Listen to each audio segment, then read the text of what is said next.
ಏನು ಮಾಡೋರು ನಮ್ಗೆ ಊಟ ಹಾಕ್ತಾರೆ ಅನ್ನೋ ಪರಿಸ್ಥಿತಿಯಲ್ಲಿ ಇದ್ದಾರೆ. ಬಟ್ ಈಗ ಜನ ಎಚ್ಚೆತ್ಕೊಂಡಿದೆ. ಇದಕ್ಕೆ ಯಾರೇ ಆಗಲಿ, ನಾ ಸರ್ಕಾರಕ್ಕಾಗಲಿ ಅಥವಾ ಜಿಲ್ಲಾಡಳಿತಕ್ಕಾಗಿ ಒಂದು ಎಚ್ಚರಿಕೆಯನ್ನು ಕೊಡ್ತಾ ಇದ್ದೀನಿ. ಅಂದರೆ ಯಾರು ಈ ಘಟನೆ ಮಾಡಿದ್ದಾರೆ ಅವ್ರ ಮೇಲೆ ಕಠಿಣವಾದ ಕಾನೂನು ಕ್ರಮವನ್ನು ತೆಗೆಯಬೇಕು ಮತ್ತು ಅವ್ರ ಮೇಲೆ ದೊಡ್ಡ ಭಯೋತ್ಪಾದನೆ ಮಾಡ್ತಕ್ಕಂಥ ಒಂದು ದೊಡ್ಡ ಅವ್ರ ಮೇಲೆ ಸೆಕ್ಷನ್ಗಳನ್ನ ಹಾಕಿ ಅವ್ರನ್ನ ಯಾರು ಮಾಡಿದ್ರೆ ನಮ್ಗೆ ಇನ್ನೂ ಅದು ಗೊತ್ತಾಗಿಲ್ಲ. ಅದು ಗೊತ್ತಾಗಿದ್ರೆ ನಾವೇ ಅವರ ಮನೆಗೆ ಹೋಗಿ ನಾವು ಮಾಡುವಂಥ ಅಷ್ಟು ಹುಡುಗರು ನಮ್ಮಲ್ಲಿ ತಯಾರಿದ್ದಾರೆ. ನಾವೇನು ಕೈಗೆ ಬಳೆ ಕೊಡೋನು ಕೂತಿಲ್ಲ.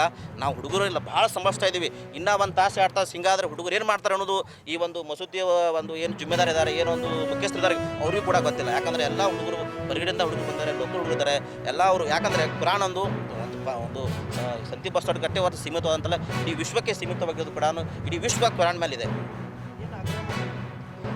ಅವ್ರ ಮೇಲೆ ಕಠಿಣವಾದ ಕಾನೂನು ಕ್ರಮ ತಗೋಬೇಕು.